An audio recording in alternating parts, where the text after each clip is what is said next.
Welcome back guys to another episode of dribble and dialogue. 10 दिन बाद घर वापसी। भाई बहुत ही मिस किया है ड्रिबल एंड डायलॉग। वहाँ पे ऐसा मन कर रहा था कि माइक लेके जाऊं और पीछे से तुम लोगों ने पता नहीं क्या क्या बवाल करा दिया भाई। ब्रॉनी टू लेकर्स करा दिया यार। 4-5 दिन तो रुक रुक जाते यार। न्यूज ही तो नहीं क्यों आनी नहीं थी। तो क्यों नहीं गया माइक लेके? अरे यार इतना भाई। कमिटमेंट तो दिखाओ ना भाई पॉडकास्ट के लिए। क्रेजी भाई, क्रेजी हो गया भाई। खैर, ट्रेड्स भाई, ब्रॉनी टू लेकर्स होल्ड करो, होल्ड करो, रुको जरा। आज पहले टेक्स की बात कर लेते हैं भाई। गिरा स्टार्ट करेगा भाई तू, क्योंकि तूने ही वो प्लान करा था टेक्स का। बताओ जरा टेक्स का क्या करा है तो हमने। भाई लोग आज का डिस्कशन पॉइंट, पहले हमारे पास जो बहुत सारे हॉट टेक्स आ रखे हैं, we are going to discuss that. Videos हम ऑब्वियसली नहीं चलाएंगे वीडियोस यहाँ पे, बट हमने लिख रखे हैं तो we are going to take one by one, एक एक टेक लेंगे, उस पर अपना रिएक्शन देंगे, उस पर डिस्कस करेंगे। ये first half of the episode है। Second half of the episode में हम लोग डिस्कस करने वाले हैं जो भी एनबीए में आज ट्रेड्स हुई है। काफ़ी बड़ी बड़ी ट्रेड्स हुई हैं। पॉल जॉर्ज टू फिली हो गया है, वो बड़ी बात है, वो सब हम बाद में डिस्कस करेंगे। सो पहले हम टेक से स्टार्ट करते हैं। फॉर्मेट बहुत सिंपल सा रखेंगे। पहले मैं टेक बताऊंगा कि किस बंदे ने क्या टेक दिया है, and then we are going to react to it, और एक बाय एक अपन लोग उन टेक्स पे डिस्कस करेंगे। ठीक है। सो सबसे पहला टेक जो अपने पास आया है, which is a very strange take. उसमें भाई ने बोला है Jerry West was a bigger choke artist than Chris Paul. Vivek तू बता, तू एक्सपर्ट है भाई, हिस्टोरियन है तू गेम का, तू बता अरे तेरे हिसाब से क्या टेक है इस पे। भाई देखो, पहले तो पहला कमेंट, पहला राइडर पहले ही लगा देते हैं कि हमने किसी ने कभी उसको देखा नहीं है। मैं लगता हूँ बुढ़ा, लेकिन हूँ नहीं। तो कभी किसी ने उसको खेलते हुए नहीं देखा, बट उसके स्टैट्स जरूर फॉलो किए हैं थोड़े बहुत। उसके यार performance in NBA specially finals में ना डिफाइंस क्लच जीन। उसका 5th हाईएस्ट स्कोरिंग है average in NBA finals history. उसके 14 सीजन में उसने 9 बार फाइनल्स अपीयरेंस किया है। एक चैंपियनशिप जीता है, that is a drawback, but वो हारा किससे है? वो सेल्टिक्स और बिल रसल से आ रहा है 6 चैंपियनशिप। उसके मेमोरेबल परफॉर्मेंसेस रहे हैं फाइनल्स में, लॉस में भी। ही इज द ओनली प्लेयर जिसको कभी भी फाइनल्स लॉस के बावजूद फाइनल्स एमवीपी मिला हो। 1965 एनबीए फाइनल्स उसका बहुत मेमोरेबल है। 1969 एनबीए फाइनल्स उसका बहुत मेमोरेबल है, जिसमें गेम 7 में लेकर जीत हारा था। उसका जो रेज्यूमे है is full of game winners and full of buzzer beaters. And not only that, he was an elite defender. 5 बार उसने ऑल एनबीए डिफेंसिव टीम्स का पार्ट हुआ है। एंड दैट टू उस एरा में जब उसके स्टार्टिंग ऑफ द करियर में NBA defensive teams या ऑल एनबीए टीम्स बनते भी नहीं थे। उसके पास स्कोरिंग टाइटल है, उसके पास असिस्ट टाइटल है। एंड नॉट ओनली दैट, उसका करियर उसके प्लेइंग करियर में खत्म नहीं होता। उसका career as a coach, as a scout, as an executive भी एलीट है। उसने प्लेइंग डेज में एक टाइटल जीता, बट अगर तुम उसको कंबाइन कर दोगे उसके एग्जीक्यूटिव करियर के साथ, तो उसने 8 टाइटल जीते हैं। He is the man behind Lakers के 3-peat। He is the one who got Kobe. He is the one who got Shaq into Lakers. He is the one who drafted James Worthy. Same उसने Warriors के साथ किया। He is the one who got KD into the Warriors team जब वो minority owner बना। He is the one who did not let Klay Thompson get traded for Kevin Love. So उसका काफी अच्छा करियर रहा है both, and he was a person with a beautiful mind for the game. तो मैं तो यही बोलूंगा कि एक चैंपियनशिप से उसको do not take the fact away कि he is not clutch. He is clutch. Bum, तेरा कोई इस पे भाई opinion on Jerry West being a bigger? तू जेरी वेस्ट को हटा, what's your opinion on CP3? भाई क्यों बुलवा रहा है मुझसे? मतलब अभी 10 दिन बाद आया हूँ, लोग ट्रोल करना नहीं छोड़ेंगे भाई। भाई CP3 मतलब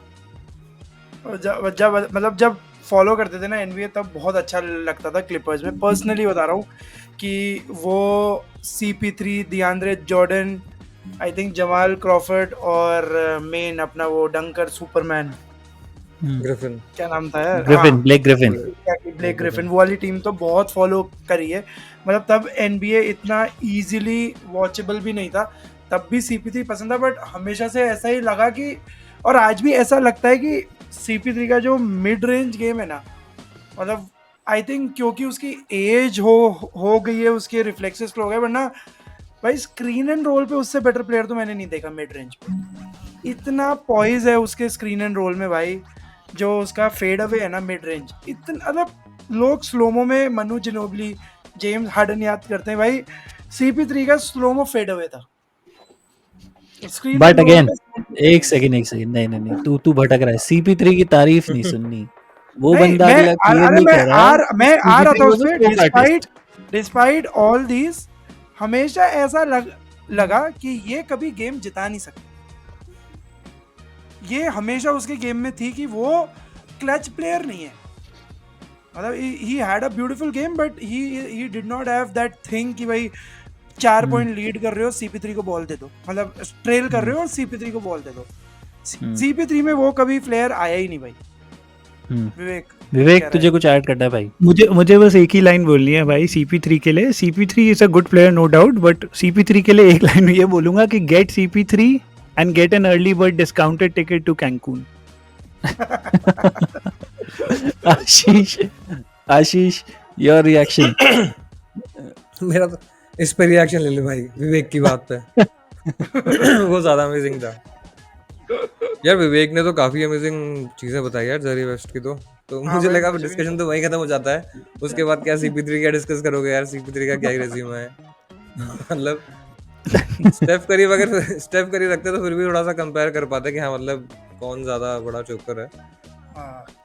बट स्टेफ को भी चोकर बोल दिया, मतलब स्टेफ को चोकर कर दिया भाई। तो भाई स्टेफ चोकर है, अगेला क्लच की बात अपन ने सुन अरे अपन ने क्लच की बात स्टार्टिंग गेम 1 में कर रखी है अपन ने, पता है? सॉरी एपिसोड 1 में बात कर रखी है अपन ने, तो डिबेटेबल है। लेकिन मैं ये कहना चाह रहा हूँ कि अगर तुम जेरी वेस्ट ग्रेट को किसी ग्रेट से कंपेयर करोगे ना तो तुम फिर भी पॉइंट्स लेकर आ सकते हो। मेरा वो था कहने का तरीका कि CP3 के पास तो है ही नहीं यार का मतलब। हाँ मतलब ग्रेड ही नहीं है, ग्रेट अलग ग्रेड के प्लेयर्स हैं। उसकी ग्रेटनेस यही है कि वो लेब्रॉन जेम्स का फ्रेंड है, बस दैट्स इट। और NBA I think NBA players association का वो भी है ना, कमिश्नर क्या है, प्रेसिडेंट है, फ्रेंड है। तुम अब नहीं है तो सीचे है ना भाई। मेरे हिसाब से जो भाई ने टेक दिया है, Jerry West was a bigger choke artist than CP3, कोई कंपैरिजन है ही नहीं। Jerry West, this is actually an insult to Jerry West. CP3 अपने एक ठीक ठाक प्लेयर है, बट ऐसा उसने कुछ वो इतना ना उस CP3 को उसके करियर में तुम देखोगे, मैं तो बहुत सारा इंटरनेट पे देखा हूँ कि CP3 डिजर्व्स अ रिंग। ऐसा उसने करा ही क्या है that he deserves a ring. और चोक आर्टिस्ट, आप चोकर उसको बोलोगे जो कहीं पहुंच के चोक करा हो। CP3 has just appeared in 1 finals, उसमें ऑब्वियसली ही चोक। बाकी हार्डन वाली में I think against Houston he got injured, उसने हैमस्ट्रिंग पुल कर लिया था अपना गेम 6 में। बाकी CP3 की लेगेसी में या CP3 की कोई फाइनल्स परफॉर्मेंसेज या प्लेऑफ्स परफॉर्मेंसेज तो कुछ है ही नहीं। ऐसा कुछ CP3 ने अपने करियर में करा ही नहीं जो तुम उसको जेरी वेस्ट से कंपेयर कर रहे हो, हु इज़ मतलब इतना बड़ा एग्जीक्यूटिव है। विवेक ने बताया 8 टाइटल्स हैं उसके ओवरऑल विद एग्जीक्यूटिव GM मिला के। सो CP3 is not even close to Jerry West. I think it's an insult to Jerry West saying that Jerry was a bigger choke artist than CP3. तो मेरा तो यही take है इस पे। खैर ठीक है, सेकंड अपन लोग डिस्कस करते हैं। एक बंदे ने बोला है कि डेविन बुकर के बारे में है ये। आई थिंक इस पे अपन लोग एग्री कर सकते हैं, मे बी नहीं भी करें। Devin Booker is a bigger elimination game choker than James Harden. He is too young भाई, उसको टाइम दो। बिगर चोकर के लिए आपको एटलीस्ट टाइमलाइन तो कंपेयर करनी पड़ेगी ना। James harden 14+ years in NBA and Devin Booker को 3-4 साल हुए हैं। हाँ, अगर और डेविन बुकर 10 साल बाद भी ऐसा ही रहता है तो फिर भी क्या कंपेयर करोगे? अगर दोनों ही जने चोक कर रहे हैं तो दोनों ही चोकर ही हुए ना यार। But Devin Booker is too young यार, मतलब अभी से कैसे उसके लिए कुछ बोल सकते हो? मैं तो इस पे कुछ कमेंट ही नहीं करूंगा अभी। विवेक यार मेरे को भी, मैं अग्री करता हूँ शिवम की बात से कि मतलब उसका सैंपल साइज बहुत कम है डेविन बुकर का, नंबर 1। बट सेकंड, मेरे को लगता है एलिमिनेशन गेम्स जो भी होते हैं ना, इट इज नेवर अबाउट 1%। पूरी टीम की बात आती है और उसकी पूरी टीम ने चोक किया। बट एक चीज़ जो उसके छोटे सैंपल साइज में भी मेरे को क्लियर हो गई है, आई डोंट नो तुम लोग को क्लियर हुई है कि नहीं है, विच इज़ कि he can not be the number 1 guy on a championship level team. ये मेरे को क्लियर हो गया है कि he does not elevate his team, ऐसा मेरे को फील आता है। बट अगर तुम उसके 4 जो ये एलिमिनेशन गेम्स कंसिडर भी करोगे ना, जो टॉप चार पांच ही हैं उसके टॉप 4 जो मुझे याद आते हैं, एक मैव्स वाला जिसमें लूका ने पेला था उसको, एक बक्स वाला जो फाइनल्स था, एक अभी वुल्व्स ने उसको पेल लिया, और एक नगेट्स के साथ था। तो इन चारों में उसका एवरेज स्कोरिंग भी गिरा है, आई थिंक 20 ऑड आता है, प्लस वो जो करता है ना उसका शूटिंग बहुत ड्रॉप होता है, स्पेशली फ्रॉम 3 बॉल से उसका शूटिंग गिर जाता है अराउंड 15-20% के आसपास, अराउंड 18-19% के आसपास। बट अगर तुम देखोगे ना, ये आर्ग्यूमेंट जो है ना, choking in elimination games will stick until and unless you win a championship. तो डेविन बुकर जब तक चैंपियनशिप नहीं जीतेगा उसके साथ स्टिक करेगा। रीजन बीइंग, एलिमिनेशन गेम में अंडर परफॉर्म सारे प्लेयर्स करते हैं। केडी ने किया है, कोबी ने किया है, शैक ने किया है, सब करते हैं। तो until they win the championship, सबने बोला उनको, अब कोई नहीं बोलता। इवन नोविट्स्की का तुम देख लो, नोविट्स्की का हमने डिस्कस भी किया था। आशीष, मैं इसमें ना तेरे से थोड़ा सा स्विच करके पूछूंगा, क्योंकि आई थिंक वैलिड पॉइंट यही है कि Devine Booker is young, sample size नहीं है एलिमिनेशन गेम्स का इतना। मैं थोड़ा सा ये करूंगा कि मैं कह रहा हूँ Devin Booker is a worst playoff performer than James Harden. इस पे बता तू, क्योंकि एलिमिनेशन गेम का सैम्पल साइज छोटा है। 4 सीजन्स ले ले तू डेविन बुकर के, अब बता। मैं वैसे भी यार ओवरऑल, जैसे जब हमने जो बात करी ना, मैं उससे स्टार्ट करूंगा। वैसे हम टाइम 3-4 साल से थोड़ा ज्यादा हुआ, शायद उसको 5-6 साल हो गए हैं बुकर को। और बुकर का क्या है ना, बुकर मतलब इतना छोटा सैंपल साइज भी नहीं है कि लोगों ने नहीं देखा है उसको परफॉर्म करते हुए। और वो पिछले 4-5 साल से प्लेऑफ में आया भी है। वो तो 2020 से शायद आ रहा है, बबल के बाद से। बबल में नहीं आया था, उसके बाद से आ रहा है शायद 3 साल से। हाँ, 4 साल से आ रहा है वो प्लेऑफ में। वो भी 4 साल ही हुए ना, वही तो मैंने बोला 3-4 साल ही तो हुए। हाँ, नहीं, ये पहला पॉइंट है, मैं समझ गया यार। बहुत डिफरेंस है वैसे टाइमलाइन में, ऑब्वियसली डिफरेंस, उसकी बात नहीं कर रहा एंड मैं। प्लस हार्डन से कंपेयर कर रहे थे, इसलिए मैंने बोला कि हार्डन के पास उस समय वेस्टब्रुक, केडी थे, इसके पास तो कोई भी नहीं था जब फर्स्ट ईयर खेला ये। नहीं, मैं यही कह रहा हूँ। तो मैं वो तेरी बात ही कंप्लीट कर रहा हूँ कि मैं, हाँ, कि टाइम डिफरेंस है, लेकिन सिर्फ करेक्ट कर रहा था कि मतलब हो गया उसका 5 साल, गुड टाइम हो गया है। एक चीज ये है कि लेकिन स्टिल अगर तुम हार्डन का प्राइम कंसीडर करोगे ना, कि हार्डन कितना लीथल था ऑफेंस में, उसके कंपैरिजन में उसकी जो प्लेऑफ परफॉर्मेंसेस रही है उसमें वो ड्रास्टिक चेंज दिखा है। Devin Booker, no doubt, he is a very good shooter और एफिशिएंट स्कोरर भी है, बट उसने कभी भी हार्डन जितना पीक अभी तक टच किया ही नहीं है। मतलब तुम प्लेऑफ में उससे कहाँ एक्सपेक्ट, मतलब क्या, कितना भी एक्सपेक्ट कर लो उससे। उसने एक सीरीज अच्छी खेली थी शायद तक, इसमें क्लिपर्स को हराया था उन्होंने कॉन्फ्रेंस फाइनल्स शायद तक। वो सीरीज इसकी अच्छी थी, जिसमें उसमें भी लेनर्ड इंजर्ड था। लेनर्ड इंजर्ड था, लेकिन स्टिल यार, मतलब वैसे तो ठीक है। बट वो एक सीरीज थी जिसमें लगा था कि हाँ, he can be the next Kobe, क्योंकि ये उसके गेम सेंस और उसकी तरह की बातें करने लग गया था जब ये बबल में थोड़ा सा फेमस हुआ था। तो मेरे लिए ये बंदा, हाँ, डेविन बुकर ज्यादा बुरा परफॉर्मर है, मेरे को ऐसा लगता है। मतलब उससे वो इतना ऐसा प्लेयर है ही नहीं ओवरऑल जो हार्डन जितना ऑफेंसिव कैपेसिटी रखता हो, मतलब कैपेबिलिटीज रखता हो, इसलिए बस हार्डन को जज करते हैं। मतलब बुकर तो ठीक है यार, okay. मेरे हिसाब से this is again an insult to James Harden भाई। ठीक है, fine, James Harden does not perform well in the playoffs, but जो जेम्स हार्डन टेबल पे लेके आता है डेविन बुकर, आई थिंक उसका आसपास 60-70% भी लेके नहीं आ पाता। प्लस जेम्स हार्डन पूरा अपने बल पे कैरी कर पाता है टीम्स को। ह्यूस्टन के तुम उसके ईयर्स निकाल लो, MVP रह चुका है लीग का, ठीक है। और प्लेऑफ्स में अगर प्लेऑफ्स में ठीक है, उसकी शूटिंग दोनों की गिरती है, बट वो स्टिल उसकी प्ले मेकिंग, उसकी असिस्ट, उसकी लीडरशिप कुछ तो करता है। Devin Booker does nothing. मतलब अगर if he doesn't score well, I don't think उसका कोई भी वैल्यू ऐड रहता है टीम में। और वो आई थिंक उसके कंप्लेनिंग भी रहती है। पहले वो था कि doesn't have help, he doesn't have help. एक हेल्प आने के बाद भी, केविन ड्यूरेंट आने के बाद भी, या CP3 के साथ, चल ठीक है, एक फाइनल्स में वो पहुंच गया था, उसमें भी अपने को पता है लेनर्ड इंजर्ड था आई थिंक, या लेनर्ड नहीं था, जॉर्ज नहीं था, और भी काफ़ी सारा कहते हैं इजी रन था उनका जब when they reach the finals with CP3। तो और अगेंस्ट फिर बॉस्टन, आई थिंक किसके साथ था इनका फाइनल्स, अगेंस्ट यानिस देचो, right?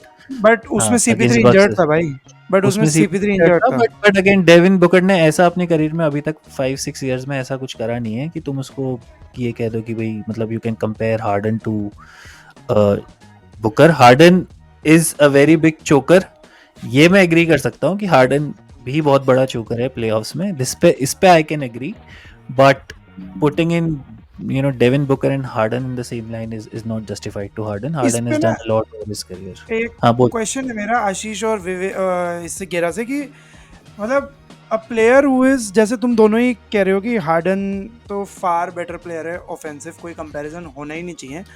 So player who has such a great prowess in his offense and he doesn't win any chokes, वो ज्यादा बड़ा चोकर हुआ या कोई प्लेयर जिसकी ऑफेंसिव पावर ही इतनी नहीं है और उसको तुम कह रहे हो कि नहीं नहीं ये ज्यादा बड़ा चोकर है? मतलब नहीं, हार्डन बुकर की को जो चोकर ऑफेंसिव ज्यादा स्ट्रेंथ है उसके बाद नहीं वो नहीं नहीं वो नहीं बोल रहे, वही गेरा ने हाँ बोला, वही गेरा बोल रहा है कि ये बात नहीं कर रहे हैं कि हार्डन बड़ा चोकर है कि नहीं है, बट चोकर स्टिल नहीं है, बट जो हार्डन भी कंपेयर है। हाँ बट जो कंपेयर करने वाला नहीं जो बात कौन बुकर इज नॉट देखो द राइट भाई कंपैरिजन। भाई एक सेकंड, सवाल ये है कौन बड़ा चोकर है? अगेन बुकर हाँ, मतलब मैं फिर भी बोल दूंगा कि कैसे बुकर है? अभी तुम क्योंकि कह जो रहे हो कि हाँ मैं बोल रहा हार्डन हूँ, ऑफेंसिवली इतना ग्रेट मैं है, समझ गया तो तेरा अगर कोई पॉइंट, ग्रेट चोक कर रहा है और मैं कोई समझ गया। एवरेज चोक कर हाँ रहा है हाँ तो ब्रो, अरे ऑब्वियसली तो बोल तो लेने दे भाई, मतलब वो नेता कह रहा हूँ। समझ गया नेता। हाँ लेकिन वही कह रहा था कि गेरा जो उसकी जो दूसरी कैपेबिलिटीज है ना कि एटलीस्ट प्ले मेक कर लेता है वो, तो हार्डन अगर शूटिंग अच्छी नहीं कर रहा होगा तो भी कहीं ना कहीं अपना गेम इस लेवल पे रखेगा कि टीम के लिए पॉजिटिव रहेगा। डेविन बुकर को बॉल चलानी नहीं आती है, ये अपन को पता लग चुका है पिछले 2 सीजन में कि जब से केविन ड्यूरेंट उसके साथ है वो उसको खिला ही नहीं पा रहे यार। लास्ट क्वार्टर में केविन ड्यूरेंट के पास बॉल नहीं रहती है, तो मतलब तू वो वाला बास्केटबॉल आईक्यू की बात भी तो करेगा ना एक तरीके से। तो cold on shooting is a different thing, but overall basketball sense जो है वो भी डेविन बुकर का मुझे लगता है प्लेऑफ में और चोक हो जाता है। विवेक, बट विवेक का मेरा कुछ क्या है? एक सेकंड बम, शिवम एक सेकंड, हाँ मैं तेरी बात समझ गया शिवम। विवेक कुछ बोल रहा है। भाई लो की बहुत अच्छा टेक है ये, और मेरे को बात करते करते और तुम्हारी बात सुनते सुनते पता है 2 पॉइंट्स आ रहे हैं बस माइंड में। पहला पॉइंट तो ये है कि दोनों ना are a good complementary piece. कोई भी बैटमैन नहीं है, दोनों रॉबिन है, और मे बी रॉबिन तीसरा जो भी है वो जो प्राइवेट डिटेक्टिव होती है मूवी में वो है, तो they can be good complementary pieces, number 1। और सेकंड, जब सैंपल साइज की बात की थी ना, तो मेरा मतलब सैंपल साइज से ये था कि अभी तो बहुत छोटा साइज है बुकर का, अभी जिस पेस में वो है ना, तो अभी तो उसको और हगना है, अभी और हगेगा वो और आ जाएंगे। जब कंपेयर करोगे ना at the end of the day harden और बुकर को, तो मोस्टली दोनों का सेम ही रहेगा। और थर्ड चीज, बुकर ने सब करके देख लिया भाई, नंबर 1 फेस ऑफ सन्स बन के देख लिया उसने, नई बात बनी। सेकंड, केंडल जेनर को उसने डंप कर दिया, उससे भी बात नहीं बनी। थर्ड, अगर अब वो सन्स में रह गया ना तो अब फिर भी बात नहीं बनेगी, and you will argue the same thing about Harden and Devin Booker. I think चलें आगे। Booker will not be discussed in the next 2-3 years। वही मैं बोल रहा हूँ। ये मेरा Booker will not be even 100%। Discussed in the next 2-3 years if he stays in Suns. वही खैर बोल ठीक रहा है, ये अच्छा टेक है। तो इस पे अपन एक ट्रेड का भी रिएक्शन इंक्लूड कर लेंगे। द टेक इज कि Embiid is never winning a championship. There are too many younger teams who can beat him in a 7-game series. Okay. और आज ही लेटेस्ट अपडेट है that Paul George has signed a 4-year extension with 76ers। 212 million का उसका contract है, guaranteed पैसा है। और Tyrese Maxey has also signed I think a 5-year extension. So with PG coming in Philadelphia 76ers, Boston के अपने को पता ही है क्या रोस्टर है। निक्स की अपन बात करते ही है, निक्स का रोस्टर इम्प्रूव हो गया है, बक्स इज ऑलवेज देयर। तो क्या लगता है तुम्हें भाई, is Embiid winning a championship या फिर वही सेकंड राउंड थर्ड राउंड उसकी सीलिंग रहेगी? मैं आशीष से तेज से स्टार्ट करूंगा भाई ये टेक। मेरे को लगता है कि काफी सही बोला भाई ने कि even if PG is there, 2 चीजें यार। पहली चीज तो सही चीज बोला कि like too many younger teams, तो सारी टीम्स ऑलमोस्ट काफी स्ट्रांग है, वेस्ट में तो है ही, और ईस्ट में भी देख रहे हैं कि निक्स अभी ब्रिजेस को लेकर थोड़ा सा स्ट्रांग हो गई है, बक्स है, और सेल्टिक्स मतलब ओवरऑल सबसे बेस्ट टीम है अभी तो। लेकिन और इसका टाइम भी निकल रहा है, Embiid is around like 29-30, he is already like end of his peak, उस वाला सीन है। मुझे क्यों नहीं लगता क्यों नहीं हो पाएगा, इसलिए क्योंकि एक चीज़ ये है कि जब ये लास्ट ईयर हारे थे ना जेम्स हार्डन और ये बॉस्टन सेल्टिक्स से गेम 6 और गेम 7 दोनों, तो इसने एम्बीड ने बाहर आके बोला था कि he is not getting any help, मतलब मैं कितना कुछ कर सकता हूँ। जिस गेम में इसके शायद कुछ 16 पॉइंट थे या 17 पॉइंट थे।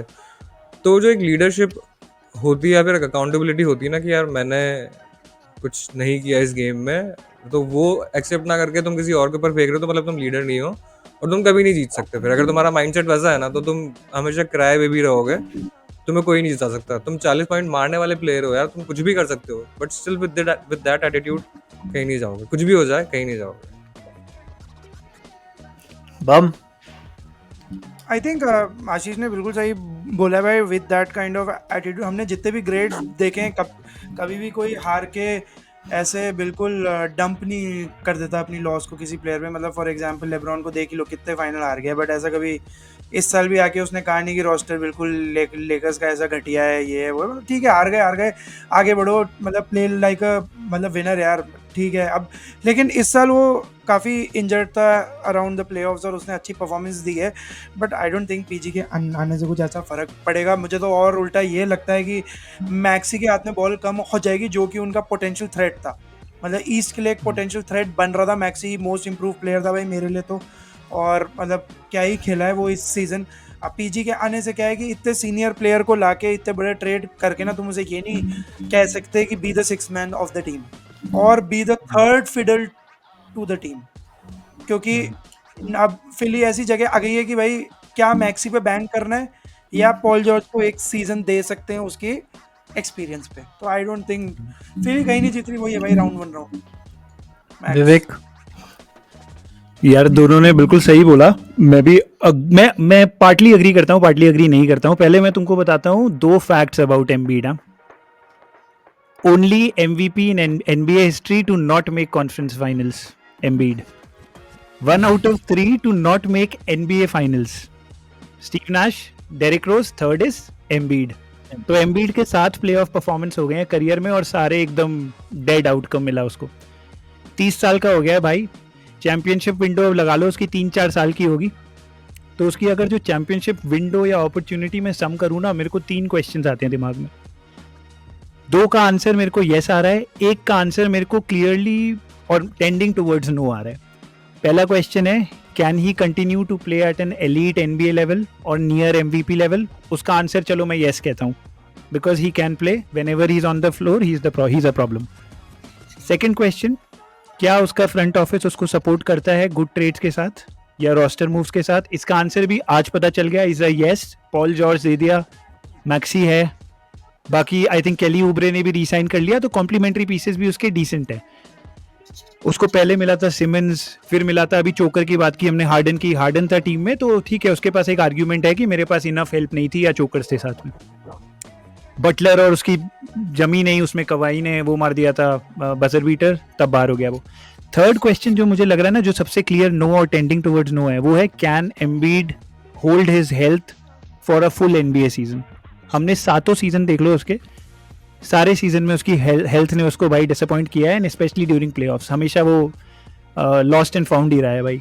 तो आई थिंक, और मोस्ट रिसेंट वन अगर तुम निक्स के साथ देख लो, coming back from knee injury, तो वो बाहर हो गया। तो आई थिंक थर्ड क्वेश्चन की वजह से मैं बोलूंगा कि मैं पार्टली अग्री करता हूँ इस टेक से और near tending towards this take, because अगर फिली को जीतना है, Embiid's health at 100% level is a must in East, given Celtics जो कर रहे हैं और निक्स ने जो मूव किए हैं। ओके, मेरा टेक इस पे सिंपल है, forget Embiid never winning a championship. Embiid की मेरे हिसाब से तो इसके करियर की टेक, इसकी सीलिंग भी सेकंड राउंड ही रहने वाली है। चैंपियनशिप छोड़ो, कॉन्फ्रेंस फाइनल्स बोलो, सेकंड राउंड ही रहने वाली है। He will always be a great player जिसको तुम रेगुलर सीजन में MVP कॉन्वर्सेशंस में डिस्कस करोगे, बट करंट अगर आप ईस्ट का setup, if you see right now, Boston is not going anywhere. Boston अभी बिल्कुल यंग ही टीम है भाई, वो with a lot of playoff experience. Derrick White को भी उन्होंने एक्सटेंशन दे दिया है। Boston is not going anywhere, Knicks is improving, Knicks is a good team to deal with. And then तीसरी टीम बक्स में जब तक यानिस है, डेम है, Bucks is also a good team. Orlando Magic भी स्ट्रॉन्ग होती जा रही है, ठीक है। तो it is always going to be tough in the Eastern Conference, at least for the next. Pacers is also there, yes. तो अगले 3-4 साल तक तो ईस्ट की भी टॉप 5-6 टीमें हैं। प्लस सबसे बड़ी बात, इन्होंने पॉल जॉर्ज और साइन कर लिया है। You can not forget the fact, 2 चीज़ें पॉल जॉर्ज के साथ, एक तो प्लेऑफ में उसकी परफॉर्मेंस, तुम वे ऑफ पी के नाम से वो ऐसे ही फेमस नहीं है। So one is obviously Paul George की सस परफॉर्मेंस रहती है प्लेऑफ्स में। Second, Paul George is already 34। The only chance that they have is this year, ये 1 साल है। उसके बाद पॉल जॉर्ज 35 का हो जाएगा, 36 का हो जाएगा, 37 का हो जाएगा। इस साल कुछ कर ले तो कर ले, बट वो भी मुझे लगता नहीं है, लाइक मैंने पहले कहा। सो यही है एम्बिड की सीलिंग। ये तो भाई कह रहा है चैंपियनशिप, मेरे हिसाब से तो सेकंड राउंड ही रहेगी इसकी सीलिंग हमेशा। हाँ वेट, मेरे को बस एक लाइन बोलनी है इसमें भाई। तुम रिलेटिवली बोल रहे हो अगेंस्ट यंगर टीम्स या फिर अपकमिंग टीम्स, मैं बोल रहा हूँ कि एब्सोल्यूट टर्म्स में भी अगर एम्बिड फिट नहीं है तो कुछ नहीं हो रहा फिलहाल। हाँ